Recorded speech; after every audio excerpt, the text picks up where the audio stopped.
안녕하세요. 우리 채널 오시기를 환영합니다. 40대 후반, 아이를 혼자 키우고 있는 엄마입니다. 점점 추워지는 날씨가 되다 보니 어디에 가도 김장 이야기를 하는 사람들이 많이 있네요. 이젠 더 이상 저와는 상관이 없는 일인데 김장철이 되면 유독 떠오르는 기억이 있어 이렇게 사연을 적어보게 되었어요. 먼저 이야기를 하자면 저는 결혼 생활을 하면서 단 한 번도 시어머니와 사이가 좋았던 적이 없습니다. 시어머니는 도저히 좋아할래야 좋아할 수 없는 사람이었고, 그래서 어쩌면 저의 이혼은 이미 정해진 운명이 아니었나 싶은 생각까지도 들어요. 저는 어릴 때 사고로 부모님을 모두 잃었어요. 그래서 거의 고아나 다름없었죠. 조부모님도 안 계셔서 작은아빠와 작은엄마께서 키워주셨어요. 말이 키워주는 거지. 사실 저는 어쩔 수 없이 맡겨진 몸이었어요. 이미 작은아빠 집에는 저보다 어린 자매딸이 있었기에 거의 그림자처럼 살았어요. 작은엄마도 그렇게 나쁜 사람은 아니었는데 살림이 넉넉하지 않다 보니 당연히 객식구인 저에게까지 신경을 써둘 수 없었고 당시 12살인 저는 그걸 서운하다고 생각하기보다 어쩔 수 없는 당연한 거라고 받아들이며 살았던 것 같아요. 제 상황이 이렇다 보니까 공부부터 하나 제대로 기회가 주어지지 않았죠. 중학교까지만 겨우 나와 고등학교는 검정고시를 봐서 제 스스로 고졸인 최종 학력을 만들었는데요. 막상 사회에 나가려고 보니 검정고시 출신인 저는 참 내세울 것 하나 없는 그런 사람이더라고요. 그래도 저는 욕심이 있었어요. 어릴 때의 불행은 저의 선택이 아니었잖아요. 그래서 분명 열심히 살면 언젠가는 나도 좋은 기회와 행운이 찾아올 거라고 믿었습니다. 고졸 출신으로 박봉의 임금을 받는 처지였지만 방송통신대학을 통해 대학 공부까지 했어요. 주변에서는 뭘 바라고 그렇게 아등바등 서느냐고 말하는 사람도 있었지만 글쎄요. 저는 주어진 상황에 맞춰서 되는 대로 살기보다 그래도 지금보다 나은 미래를 위해 사는 것이 더 값지다고 생각했어요. 비록 방통대지만 대졸의 자격으로 20대 후반에 드디어 작은 회사에 그래도 예전과 다른 대우로 입사를 하게 되었고 사무실에 제 자리와 제 컴퓨터를 갖게 되었던 그날은 참 감격스럽기까지 하더라고요. 또 제 힘으로 여기까지 왔다는 뿌듯함에 제 자신이 어찌나 대견하던지. 그래서 주어진 일에 정말 최선을 다해서 일했고 그렇게 열심히 일을 하니 3년 뒤 운 좋게도 다니던 회사보다 더 나은 조건의 회사로 이직하는 행운까지 얻게 되었어요. 그래서 그 당시 저는 제가 믿었던 대로 제가 열심히 하니 행운이 따라오는 기분이 들었고요. 앞으로도 계속 노력한 저에겐 꽃길만이 저를 기다리고 있다고 생각했고 그 무렵 저는 이직한 회사에서 운명의 남자를 저의 사수로 만나게 되었어요. 제 전남편이었죠. 지금은 그 인연이 악연이라는 것을 알지만 그 당시에는 왜 그리 남편과 제가 운명처럼 만났다는 생각이 들었는지 그래서 저는 아무런 의심 없이 제가 운명 같은 사랑을 하고 있다고 믿었어요. 그도 그럴 것이 저도 그렇고 남편도 서로 첫눈에 호감을 느꼈고 또 거의 매일 회사에서 붙어있다 보니 저와 남편은 누가 먼저랄 것도 없이 서로를 의식하고 챙겼고 그렇게 자연스럽게 남자 여자로 서로를 대하다 보니까 저희의 연애는 언제 시작되었는지도 모르게 시작되었어요. 그리고 남편과 연애를 하면서 알게 된 남편의 집은 제가 한 번도 가져보지 못한 화목하고 따뜻한 가정이었어요. 남편에게 가끔 가족 간의 우애 깊은 추억 이야기를 들을 때면 나도 저런 따뜻한 가족이 있었으면 좋겠다 라는 생각을 하게 됐는데 그게 이 남자와 결혼을 하게 된 결정적인 계기가 되었죠. 이런 집에서 자란 남편과 가정을 이루고 살면 나 역시 평생 바라던 화목한 가정을 꾸리고 그 안에서 따뜻한 행복을 느끼며 살 수 있을 거라고 착각을 했던 거였죠. 제가 겪은 남편의 집은 실제로도 참 화목했고 가족끼리 끔찍할 만큼 위해주는 분위기는 맞았지만 그건 철저하게 자기 식구들끼리에게만 해당되는 거였어요. 저처럼 며느리 같은 존재는 절대 낄 수 없는 영역이었던 거죠.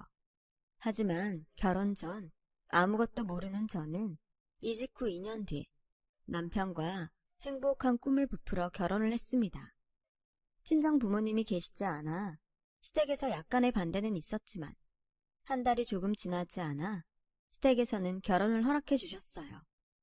남편이 가운데서 애를 많이 써줬다고 믿었고 또 저의 처지를 받아들이고 저를 며느리로 허락해준 시부모님에게 감사한 마음이 들었는데요.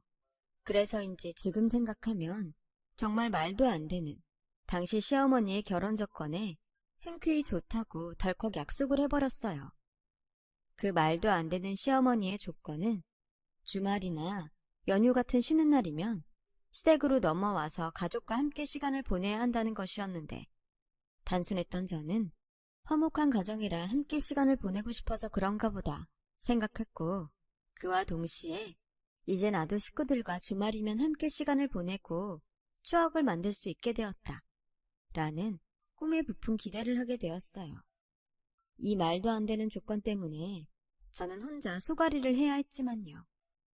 그리고 결혼하고 나중에 알게 된 사실로 시댁에서 반대하던 저를 받아주게 된 결정적인 이유는 중간에서 남편이 애를 쓴 것이 아니라 오히려 저에게 챙겨야 할 친정이 없으니 남편이 신경 쓸 처가가 없는 거고 또 그만큼 제가 시댁에 더 잘할 거라는 남편의 말에 마음을 바꾸게 된 거였어요. 진작에 알았다면 그때 이 결혼을 하지 않았을걸요. 그런 사실도 까맣게 모른 채 저를 며느리로 받아준 시부모님에게 감사한 마음으로 행복하다고 느끼며 결혼 준비를 했더니 참, 지금 생각해도 속에서 열불이 올라오네요. 그리고 다른 며느리들도 그렇겠지만 저 역시 처음엔 착한 며느리병이라도 걸린 듯 시부모님에게 참 잘하고 싶었어요.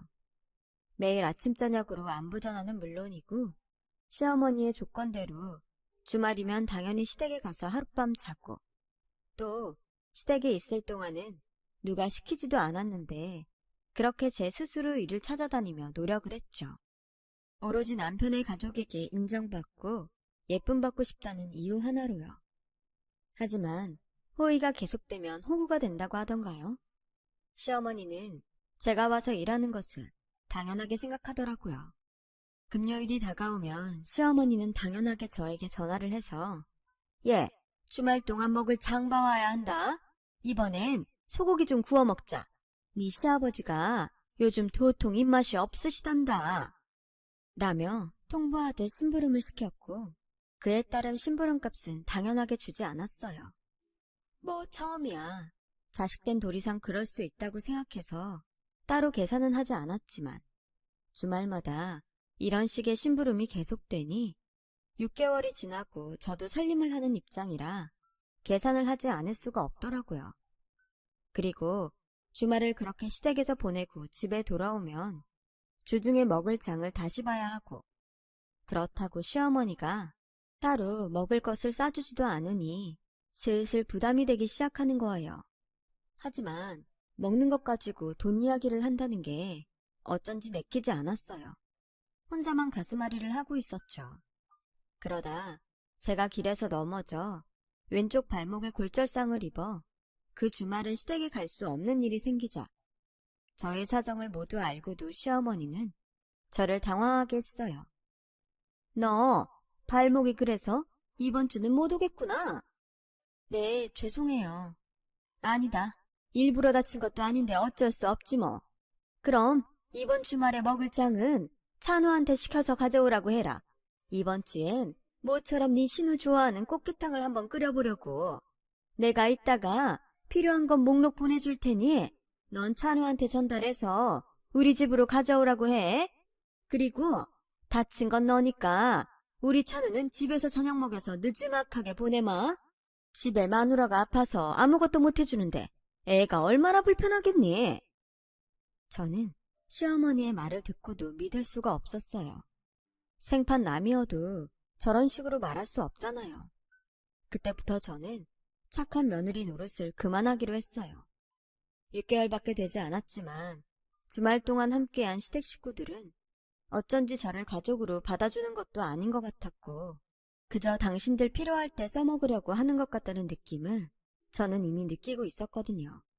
그래서 좋은 명분이 생겼다고 놀란 마음을 진정하려고 했어요.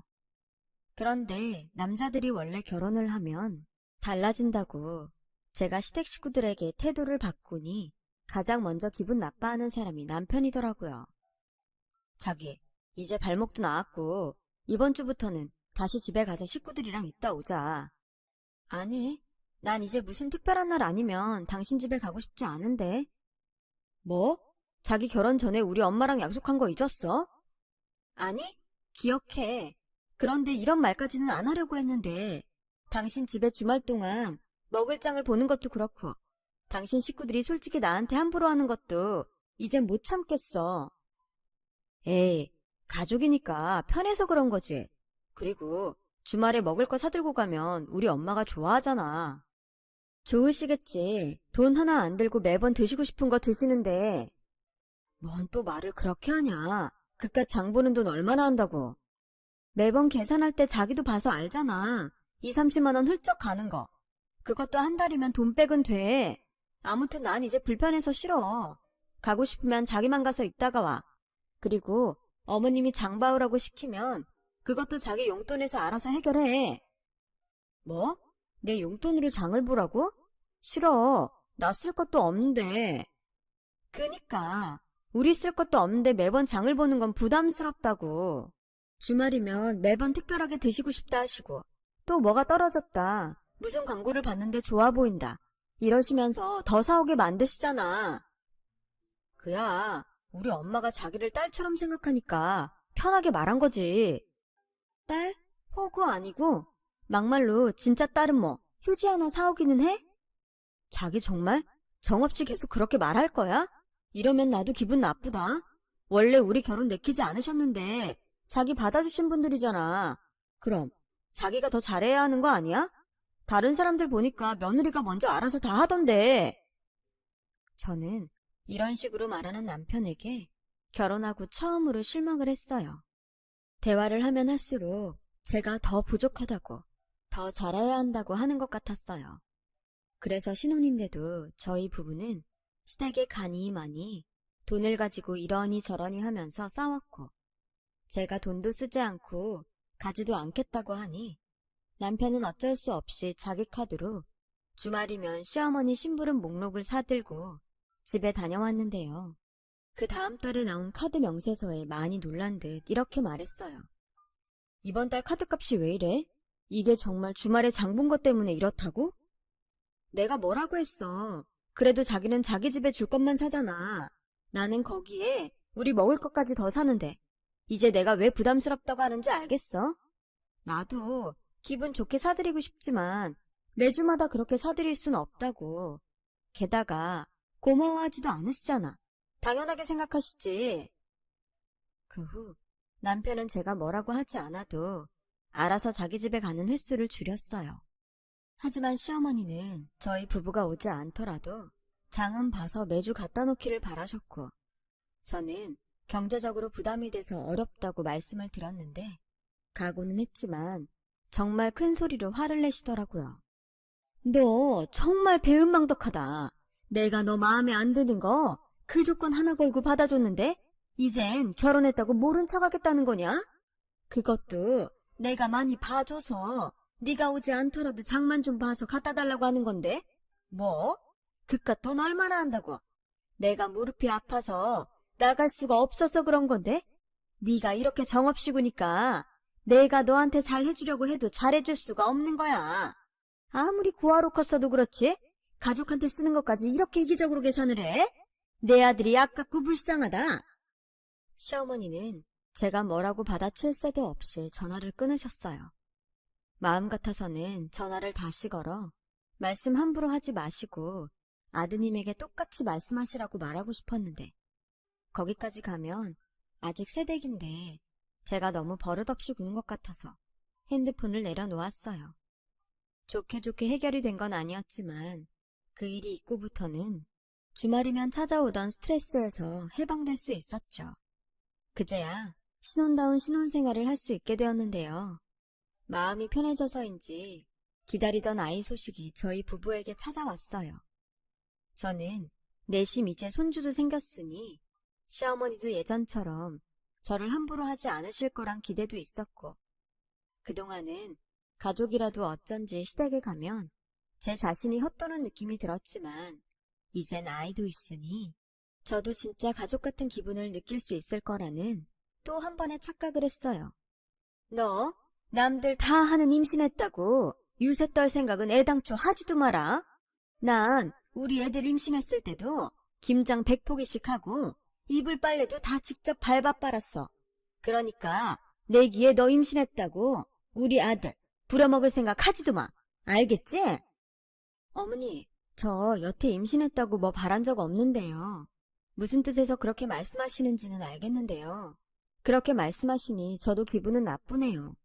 어머님이 그렇게 사셨다고 해서 저도 똑같이 살아야 하는 건 아니잖아요. 어머, 얘 말하는 것 좀 봐. 그래서 뭐, 기어코 내 아들을 부려먹겠다? 네, 어머님이 그렇게 말씀하시니 저 일부러라도 그러고 싶네요. 얘 좀 봐. 여태 마음에 안 들어도 참고 있었더니 심히 무서운 줄 모르네. 너 정말 그러기만 해봐. 그리고 6개월 뒤에 내 환갑인 거 알고는 있지? 환갑은 평생에 한 번인데 나도 가족끼리 해외여행도 가고 비싼 명품도 받고 그러고 싶으니까 네가 미리 예약할 거 있으면 서두르고 알아서 준비 좀 해봐. 어머님, 아직 6개월이나 남았는데요. 그리고 아가씨는요? 왜 그걸 저희가 다 준비해요? 야, 너 며느리가 며느리 노릇도 안 하겠다는 거야? 세상에 이런 막대 먹은 며느리가 어디 있어? 너 이러려고 내가 반대해도 그렇게 살살거리며 결혼하겠다고 했냐? 아무튼 내가 너 지켜볼 테니까 그런 줄 알아. 끊어! 시어머니는 그렇게 한껏 열이 받아 신경질을 내며 전화를 끊으셨어요. 그냥 좋게 환갑 얘기만 하셔도 좋게 받아들일까 말까인데 저에겐 임신했다고 유세 떨 생각하지 말라니요. 정말 오만정이 뚝 떨어졌고 게다가 6개월 뒤면 저의 출산일 근처라 오늘 내일 할 텐데 말이에요. 전혀 저를 배려할 생각이 없는 시어머니의 말에 쉽게 화가 가라앉지 않더라고요. 그 모습을 본 남편은 자기가 알아서 할 테니 신경 쓰지 말라고 하더군요. 그때까지는 남편이 저를 생각해서 그런 말을 했다고 생각했는데 막상 6개월이 지나 시어머니의 환갑이 임박해오자 남편은 시어머니가 가고 싶다는 대만 여행을 준비하면서 제 티켓은 끊지 않았고 멍청한 건지 아님 생각이 짧은 건지 마치 고양이 쥐 생각해주는 것처럼 이렇게 말을 하는데 정말이지 분통이 터져 저도 화를 참지 않았어요. 자기는 애가 나올지도 모르니까 집에 있어. 내가 우리 엄마랑 우리 식구 데리고 갔다 올게. 주변에서 며느리가 여행 따라가는 건 여행도 아니라고 하더라. 그래서 내가 자기 생각해서 뺐으니까 자기는 집에서 편하게 쉬어. 그리고 엄마가 갖고 싶다는 명품 가방은 공항 면세점에서 우리 카드로 살 테니까 그런 줄 알고. 뭐라고? 나 예정일도 얼마 안 남았는데 자기 식구들끼리 그것도 우리 돈으로 여행을 가겠다고? 당신 미친 거야? 왜 또 그래? 난 당신 생각해서 그런 건데. 생각? 생각 좋아하네. 제대로 정신이 박힌 사람이 이런 생각을 하니? 그리고 부모님 생일인데 왜 우리가 경비랑 명품 가방값을 다 내? 아가씨는? 걔가 돈이 어딨냐? 가만 보면 진짜 우리 식구한테 인색해. 그리고 자기 예정일은 말 그대로 예정일이잖아. 우리 엄마 환갑은 평생에 한 번뿐이고. 아무 일 없을 거니까 설레발 좀 치지 마. 지금 말 다 했어? 우리 아이가 태어나는 순간도 평생에 한 번이야. 어떻게 애 아빠가 그렇게 말을 경솔하게 해? 나는 절대 받아들일 수 없으니까 우리 아이인지 어머님인지 선택해. 유치하다는 건 알지만 저는 남편의 배려 없는 말과 행동에 그냥 참고 넘길 수 없었어요. 그래서 남편에게 한바탕 쏟아냈는데 남편은 이런 저의 말에도 자기 엄마 환갑이 더 중요하다며 새벽에 쥐도새도 모르게 공항으로 가버렸어요. 그렇게 남편은 4박 5일 일정으로 여행을 떠났고, 저는 남편이 오면 애 아빠가 어떻게 출산을 앞둔 와이프를 혼자 두고 그렇게 자기 식구랑 여행을 갈 수 있냐고 따지려고 독을 품고 기다리고 있었는데요. 남편이 떠난 이틀 뒤 잠을 자는데 배가 살살 아파오더라고요. 가진통이길 바랬는데 이슬이 비치면서 양수가 터져서는 너무 놀라 제 손으로 구급차를 불러 병원으로 향하게 되었어요. 예정일보다 딱 일주일 앞둔 날이었는데, 그렇게 저는 새벽에 남편도 없이 딸아이를 출산하게 되었어요. 출산의 고통과 남편에 대한 서러움에 펑펑 울면서 아이를 낳았던 기억이 지금도 내 머리에 각인된 듯 아주 생생해요. 뒤늦게 여행 일정을 다 마치고 산부인과로 온 남편은 자기도 미안하고 민망한지 애가 성질도 급하다, 예정일을 일주일이나 앞두고 뭐가 급하다고 아빠도 없는데 나왔대, 벌써부터 이렇게 말을 안 들으니 걱정이다 라며 막말을 짓거렸고, 시어머니는 알고는 있었지만 이 막 나올 거 고추라도 달고 나오지, 은근 바라고 있었는데 이렇게 할미 마음도 몰라주네 라며 끝내 저에게 미안하다, 수고했다라는 말은 하지 않으셨어요. 그때부터였던 것 같아요. 제 마음속에 이혼이란 두 글자가 새겨진 것이요. 저도 그렇지만 태어난 아이조차 이들에겐 자기 식구가 아니더라고요. 자기들은 여행 가서 뭐가 그리 즐거웠는지 출산 때문에 아픈 저를 신경도 쓰지 않고 찍은 사진이며 기념품을 꺼내 시시덕거리며 웃는데 저는 성질이 났어요. 그래서 웃는 얼굴로 비아냥거리며 말을 했어요. 여행 다녀와서 피곤하실 텐데 그만 가보세요. 어차피 여기 있다고 뭐 하실 일도 없으시잖아요. 어머, 쟤 삐쳐서 말하는 태도 좀 봐. 그래, 그럼 우린 갈란다. 여보, 일어나요. 그래도 애 얼굴을 보고 가야 하지 않겠어? 명색에 우리가 조부모인데. 에이, 보기 뭘 봐. 살면서 소녀딸 얼굴 실컷 볼 텐데. 그럼 당신은 애 얼굴 보고 오던가요? 난 피곤하고 제 꼬라지 보기 싫어서 갈래요. 찬우, 넌 여기 있을 거야? 어차피 너도 여기서 할 일 없을 텐데. 집에 가서 밥이나 먹고 쉬자. 엄마, 그래도 나는 여기 산부인과 직원들이 얼마나 많아. 밥도 알아서 주고. 아휴, 나 때는 이런 병원에서 애 낳는 건 꿈도 못 꿨는데. 넌 좋겠다. 내 아들 돈으로 이런 호사를 누리고. 너 내일 조리원인가 뭔가도 간다며? 요즘 애들은 애 하나 낳으면 기둥뿌리를 뽑으려고 그러나? 아우, 아까워. 어머니, 아까워하지 마세요. 그 돈 제가 번 돈으로 이미 결제 다 마쳤어요. 당신도 이제 와서 여기 있다고 뭐 하나 도움되는 거 아니니까 어머니 따라가. 뭐 영영 안 와도 상관없어.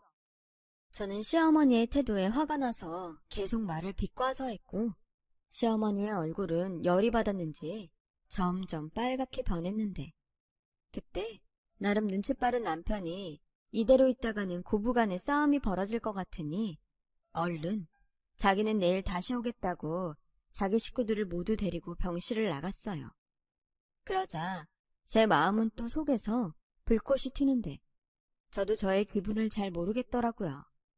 만약 남편이 자기는 남겠다고 말을 했어도 그것이 달갑지 않고 또 이렇게 제 눈앞에 사라지는 것도 마음에 들지 않으니 이래저래 저만 성질이 나서 그날 저녁 잠도 한숨 제대로 자지 못했네요. 보통 임신했을 때 서운했던 마음은 평생 간다고 하는데 저는 그 일로 남편과 시댁에 완전히 마음을 닫게 되었어요. 그냥 할도리 외에는 욕을 먹더라도 하지 말자고 다짐을 했는데요.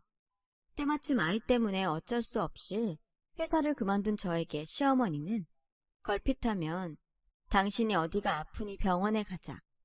또 집에 와서 일 좀 하라며 저를 불러대는 겁니다. 그래서 저는 애 핑계를 대며 못 간다고 번번이 거절을 했고 제 예상대로 자기 어머니한테 무슨 소리를 들었는지 남편이 저에게 뭐라고 하더군요. 자기, 요즘 집에서 놀면서 우리 엄마가 불러도 꼼짝도 안 한다며. 어떻게 며느리라는 사람이 그러냐? 집에서 논다고? 애 보는 게 얼마나 힘든데. 오죽하면 내가 회사를 다 그만뒀겠어. 막말로 다른 집은 시어머니가 애 봐주셔서 며느리들 회사만 잘만 다니는데 나야말로 경력 단절에 독박육아로 몸도 마음도 힘들어. 그래, 말을 말자. 애당초 친정 없는 자기 환경 탓을 해야지. 자기는 생각부터가 틀려먹었어. 뭐라고? 내가 참고 또 참았는데 당시야말로 배불러서 출산 일주일 앞둔 와이프 두고 해외여행을 가고 싶냐? 게다가 어머니 명품 가방값 내느라 얼마나 힘들었는지 알아? 당신은 기분만 내고 왔지 뒷수습은 하나도 안 했잖아. 내가 뭐 당신 집 좋으라고 희생하라고 결혼했어? 그게 언제적 얘긴데 하냐? 그리고 우리 결혼 당신도 원해서 한 거야. 누가 들으면 나랑 우리 식구들이 제발 결혼하자고 애원한 줄 알겠다. 그리고 당신이 잘해봐라. 나도 그렇고 우리 식구들이 자기한테 얼마나 잘하겠냐? 이게 다 자업자득이야. 자업자득이라뇨? 남편 말에 입이 턱 하고 막혔어요. 그리고 그 말은 꼭 되갚아주겠다고 다짐을 하면서 거의 혼자 아이를 키워냈습니다. 그러는 사이 남편과 시댁에선 저를 아예 은혜도 모르는 막대먹은 사람으로 여기며 이젠 부르지도 뭘 바라지도 않길래 저도 오히려 잘됐다고 생각하는 여전히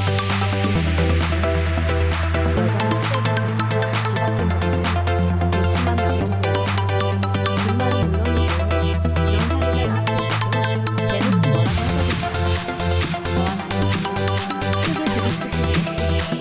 대놓고 뭐라고 하거든요. 저와 남편은 크게 부딪히고 될 일도 아닌 것 같아. 행복하고 화목한 가정을 포기한 채 아이가 초등학교에 입학하려고 동네에서 꽤 꼼꼼히 여자들은 그런 욕망이 있어요. 카페 하나 차려서 하고 싶고 저한테도 그런 욕망이 있었어요. 회식금과 말하지 조금씩 돈을 빌려 나가고 있었어요. 대출을 조금 받아 보태서 지금의 카페를 인수하게 되었는데 이미 단골 손님도 많고 동네에서 엄마들이 아이를 어느 집과 학교에 보내고 점점 모이는 장소가 되었어요. 장사는 그럭저럭 잘 되고 있어요. 제가 예전에 회사에 다니면서 벌던 수입보다는 확실히 많이 벌고 있었죠. 이혼이라는 기대감과 함께 신세 살았지만 크게 부딪히는 일이 없으니 그냥 사라졌다가 하는 문제의 사건이 쏟고 말았다. 10년 전 당신의 환갑이라며 그런 일을 만든 저의 어머니가 당신의 한 번 있는 실수는 이번에도 그냥은 넘어갈 수 없다. 게다가 이제 제가 돈도 제법 버는 것 같아요. 또 당신이 바라는 칠순생일을 이야기하시더라고요. 요즘 장사는 잘 되니? 코딱지만한 가게라 돈이나 안 떠먹으면 다행이다 생각했는데 역시 물장사가 돈이 된다고? 너 제법 번다며? 그리고 오래간날 물장사 하면서 어디 가자고 해도 못 갈 것 같고 또 공장도 해야하니 너 그냥 장사하면서 공장이나 됐고 집에서 고기나 구우면서 조촐하게 지내자. 남들은 뭐 실신장기도 하고 가족 사진도 찍고 선물도 받고 그런다지만 난 다 됐다. 그냥 용돈이나 넉넉히 줘라. 사람이 나이가 먹으니 무력도 없어지네. 아, 무력이 없으세요? 저는 어이가 없어 웃음이 나왔어요. 그러다 사람은 빤히 쳐다보더라고요. 저는 알고서 알아보았습니다. 그런데 너무 웃기지 않나요? 무력이 없는데 대놓고 돈이나 넉넉히 달라. 그래서 웃음이 나왔는데 어찌됐건 내 속마음을 모두 이야기할 수 없으니 참 그만두며 이번 실수는 편하게 넘어가고 싶어 마음이 약해요. 하지만 내가 너무 쉽게 생각한 탓인지 시어머니도 싱싱하고 이제는 일어나고 말았어요. 그날은 카페 문을 닫고 하루 종일 직장을 다니며 거의 저 혼자 일을 다 하다시피 하고 있었어요. 아무리 미운 시어머니라지만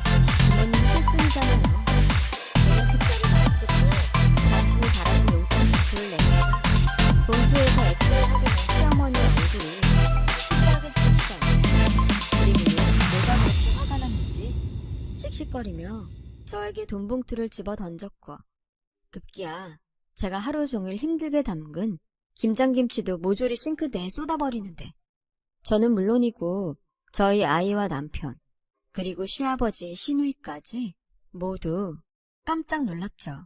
그러자 시어머니는 정확히 저를 손가락으로 가리키며 성질을 냈어요.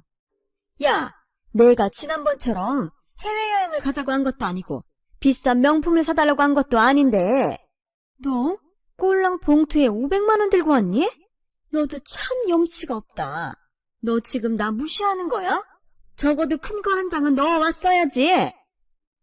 저는 어머니한테 혼이 나면서 넋이 잠깐 나갔던 것 같아요. 이게 제가 혼날 일이 맞긴 한 건가요? 원래 다른 집에서도 칠순에는 모두 1,000만 원씩은 용돈으로 드리고 있는 걸까요? 저는 다 해주고 욕을 먹는 저의 처지가 말도 안 된다는 생각이 들어서 시어머님이 던진 돈 봉투를 획 집어 다시 가방으로 넣었어요. 그러자 시어머니는 눈이 획가닥 돌아 저에게 김장김치를 던지는데 그 김치가 하필이면 제가 아닌 시누이의 얼굴에 튀었어요. 그러자 아이씨 이게 뭐야. 새언니는 왜 돈을 그것밖에 안 줘서 이 난리를 만들어요. 지난번 환갑에도 돈 500은 넘게 썼겠네. 아가씨 말 잘했네요. 그러는 아가씨는 어머니 환갑 때 그리고 지금 칠순 선물 뭘로 했어요? 꼴랑 케이크 하나 사와놓고 그게 저한테 할 소리예요? 그야 저는 월급이 얼마 안 되니까 언니네는 오빠도 벌고 언니도 벌잖아요. 그리고 원래 장남이면 당연히 그렇게 하는 거 아니에요? 그래요. 그렇게 말하는 거 보니까 아가씨는 당연히 시집 가면 시어머니에게 돈 1,000만 원씩 용돈으로 드리겠네요. 그렇죠? 그야 전 장남이랑 결혼 절대 안 하죠. 장남인 우리 오빠랑 결혼한 건 언닌데 이제 와서 뭘 탓해요. 그치 엄마? 시끄러. 아유 내 팔자야. 인생에서 한 번뿐인 칠순을 이렇게 보내다니. 내가 정말 창피해서 살 수가 없네. 아무리 지가 부모가 없어도 그렇지? 어떻게 나한테 돈 500만 원 주고 먹고 떨어지라고 할 수가 있어? 못돼 처먹은 년? 저는 주방 바닥에서 곡소리를 내며 우는 시어머니를 보고 남편 얼굴을 쳐다봤어요. 그러자 남편과 저는 눈이 마주쳤는데 이 남자가 저를 보고 인상을 팍 구기더군요. 말은 하지 않았지만 이 남자 역시 자기 동생처럼 제가 돈을 적게 줘서 이 사단을 만들었다고 생각하는 것이 분명했어요. 그래서 저는 때가 되었다고 생각했습니다. 조용히 가방에서 오래전에 쓰고 부적처럼 들고 다녔던 봉투를 하나 꺼내 폭풍 오열을 하는 시어머니 앞에 내려놓았어요. 그러자 시어머니는 우시다 말고 봉투를 열었고 다른 가족들은 진작에 그러지 하는 얼굴로 낄낄거리며 앉아있는데 제가 건넨 봉투에 들어있던 것은 이혼 서류였거든요. 시어머니가 서류를 꺼낸 순간 모든 식구들은 뜻밖의 전개에 놀랐는지 입을 떡하고 벌리고 다물지 못하더군요. 그래서 저는 이때다 싶어 시어머니가 던지고 남은 김치를 모두 바닥에 패대기 쳤는데요. 그 모습에 시어머니는 마치 저를 죽일 듯 노려보며 큰 소리로 야, 너 지금 뭐 하는 거야? 왜요? 이거 전부 안 드시려고 그런 거 아니셨어요? 어머님이 하도 제가 담근 김치를 함부로 하시길래 저도 따라 해봤어요. 저는 그렇게 말하고 싱크대에 버려진 김치를 손에 들고 하나는 남편에게 또 하나는 시누이에게 던졌고 제가 던진 김치를 뒤집어 쓴 남매는 똑같이 짜증을 내며 욱하는데 저는 보란듯이 이렇게 말하고 딸아이를 데리고 그 집을 나왔어요. 여기 있는 사람들 중 저를 한 번이라도 식구로 생각하신 적 있으신가요? 그래놓고 무슨 일만 있으면 저한테 요구하고 불러서 제 손 빌리는데 이젠 정말 더러워서 못 해먹겠어요. 저 이 사람하고 헤어지면 남남이고 이제 나한테 함부로 하면 김치가 아니라 더한 것도 던져서 떡칠할 수 있으니까 저 함부로 건드리지 마세요. 아시겠어요? 사람이 사람한테 호의를 베풀면 고마운 줄은 몰라도 바보라는 생각은 하지 말아야지. 어째 이 집안은 하나같이 인성들이 다 극골아집니까? 저는 그렇게 시댁을 나와 아이를 태우고 차에 시동을 걸었어요. 그러자 어쩐지 속이 후련해서 기분이 좋아지더군요. 그때 대충 얼굴과 옷에 묻은 김치를 닦아내고 남편이 따라 나오더라고요. 왜 나와? 오늘부로 당신은 내 남편이 아니라 어머님 아들이야. 당신 어머님한테 전해드려. 당신 아들 내가 기꺼이 반납하겠다고. 당신 진짜 이렇게까지 할래? 오늘 우리 엄마 칠순이잖아. 그래, 난 그 돈 500도 진짜 힘들게 준비했어. 당신이 500 더해서 1000만 원 만들어주지 그랬니? 난 이 꼴을 당할지도 모르고. 그래도 부모님 칠순이라고 하루 종일 김장하고 생일상 차리고 그 쇼를 다 했는데 뭐? 못돼 처먹은요? 그래, 당신 화난 거 이해해. 그래도 오늘은 무조건 당신이 죄송하다고 해. 어른이잖아. 어른이면 어른답게 구셔야지. 9살짜리 애도 보고 있는데 그게 할 짓이야? 됐고, 난 당신 어머니 생신 선물로 당신 반납했으니까 이혼 서류 작성해서 법원에서 봐. 당신 짐은 택배로 보내줄게. 집은 재산 분할할 때까지 내가 쓰고. 그 정도는 할 수 있지?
안녕하세요. 우리 채널 오시기를 환영합니다. 따지고 보면 그동안 돈천이 아니라 당신 집에 내가 어근 썩겠다. 저는 그렇게 말하고 운전을 해서 아이와 집에 왔어요. 아이에게는 엄마가 못 볼 걸 보여준 것 같아 창피하고 미안해서 어떤 말을 어떻게 시작해야 할까 망설였는데 딸아이가 먼저 제 마음을 알고 다가왔고 이렇게 말해줬어요. 엄마, 나는 괜찮아. 나도 평상시에 할머니랑 아빠가 엄마한테 너무하다고 생각했어. 오히려 엄마가 너무 참아서 바보 같다고 생각했는데 오늘 우리 엄마 진짜 짱 멋있더라. 저는 그 말에 뭐라고 대답할 수가 없어 딸을 꼭 끌어안고 왈칵 쏟아지는 눈물을 참았는데 그날 밤 시어머니가 전화를 걸어오더군요. 야, 네가 이렇게 지금 생쇼한다고 내가 눈 하나 깜짝할 줄 알아? 내가 너 동네에서 장사 못하게 아주 개망신을 줄 거야. 한번 해보세요. 그럼 저는 뭐 가만히 있나요? 저도 그동안 당한 거 동네방네 떠들고 다닐게요. 어렵지도 않아요. 저희 카페에 말 많은 아주머니들 많은데요. 거기에 떠들고 내친 김에 인터넷에도 올려보죠. 저 진짜 많이 참았어요. 부모 없다고 함부로 하고 걸핏하면 저한테 뭐라도 뜯어갈 생각만 하셨던 건 어머님이잖아요. 오죽하면 제가 이혼 서류를 품고 다녔겠냐고요. 어머님, 그 잘난 아들 돌려드리겠다는데 이젠 왜 그러세요? 저야말로 이해가 안 가네요. 뭐라고? 네가 뭔데 우리 아들을 이혼남 만드냐고? 아들 그렇게 만든 사람이 할 말은 아닌 것 같네요. 그리고 제가 싫으면서 이렇게까지 말하는 이유도 모르겠고요. 저는 그냥 미움이나 받으면서 일하고 돈이나 내놓으라는 건가요? 그런 거예요. 무슨 그런 못된 심보가 있어요? 이혼 소리를 던지고 온 마당에 이젠 참을 이유가 없었죠. 내키는 대로 모두 쏟아냈어요. 그리고 한 달이 지나도 남편은 이혼 서류를 작성해주지 않았어요. 이렇게 있다가는 흐지부지 될 것 같아 저는 제 발로 변호사를 찾아가 이혼 소송을 걸었네요. 그러자 남편도 그렇고 시어머니는 예전과 태도를 완전히 바꿔서 찾아와 잘못했다고 저에게 싹싹 빌며 이혼만은 하지 말자고 사정사정 하는데 참 기가 막히더군요. 예, 아가, 나는 네가 그 정도로 스트레스 받는지 몰랐어. 그냥 내 식구라 편하게 투정 부린 거였는데 미안하다. 내가 다시는 안 그럴게. 네가 원하면 나 안 보고 살아도 된다. 그냥 아들 하나 없다고 생각할게. 자기야, 미안해. 난 그냥 자기가 조금만 더 노력해주면 되는데 그게 안 되니까 안타까워서. 왜들 그래? 그렇게 못마땅하고 못 잡아먹어서 안달하더니. 아, 내 카페가 좀 장사가 잘 돼 보여서 이젠 그게 아까운 건가? 재산 분할 정확히 하고 받을 거, 줄 거 주고 제대로 깨끗하게 정리할 거니까 괜한 마음에도 없는 헛수고하지 말고 돌아가세요. 당신도 얼른 당신 어머니 모시고 돌아가. 저는 살다 이런 날도 다 있구나 속으로 생각했어요. 그런데요, 시어머니가 하신 다음 말이 참 어이가 없었네요. 그럼 너 그때 준 돈 500만 원 다시 줘라. 너 그거 내 생일 선물이잖아. 줬다 뺏는 게 어딨니? 이왕 갈라서는 거 계산은 분명히 하자. 이쯤 되면 돈이 문제인지 사람이 문제인지 저는 말 같지도 않은 시어머니의 말에 그냥 먼저 그 자리를 일어나 버렸어요. 그리고 슬쩍 보니 남편 역시 이런 마당에 그런 소리를 할 줄 몰랐는지 자기 어머니를 보며 질린 얼굴을 하고 있더군요. 자업자득이라고 저한테 그렇게 큰 소리 치더니 이혼을 준비하면서 그렇게 시원할 수가 없었어요. 왜 이제야 이혼이란 선택을 했을까 후회가 들 만큼이요. 그리고 저의 선택은 조금 늦었지만 저에게 다시 행복이란 만족감을 주었고 단란하고 따뜻한 가정을 이루고 싶다는 저의 소망도 저희 딸 덕에 이룰 수 있었어요. 둘뿐이라 그런지 저와 딸은 다른 모녀 사이와 다르게 사춘기 시절 신경전도 없이 서로에게 끔찍했죠. 그러다 보니 둘뿐인 가족이라도 저희는 충분히 행복하고 따뜻하더라고요. 고맙게도 제가 하던 카페 운영이 잘 돼서 5년 전 저는 바로 옆 동네로 공간 확장을 했습니다. 직원도 두면서 장사를 하게 되었는데요. 여전히 단골 손님과 또 카페 분위기가 좋다는 입소문으로 제법 손님이 많이 찾아와 주셔서 감사하게 잘 지내고 있어요. 언제까지고 잘 될 거라는 확신은 없지만 그동안 그렇듯 제가 열심히 살면 저도 저희 딸도 행복하게 지낼 수 있겠죠. 요즘 힘든 자영업자분들이 많은데 부디 내일은 그리고 내년에는 행운과 행복이 가득하길 같은 자영업을 하는 사람으로 바라고 또 바랍니다. 지금까지 제 이야기 들어주셔서 감사드려요. 여러분들 항상 건강하시고 행복하세요. 여러분, 사연 댓글에 응원과 현명한 조언 부탁드려요. 좋아요와 구독은 저에게 큰 힘이 됩니다. 오늘도 좋은 일 가득하세요.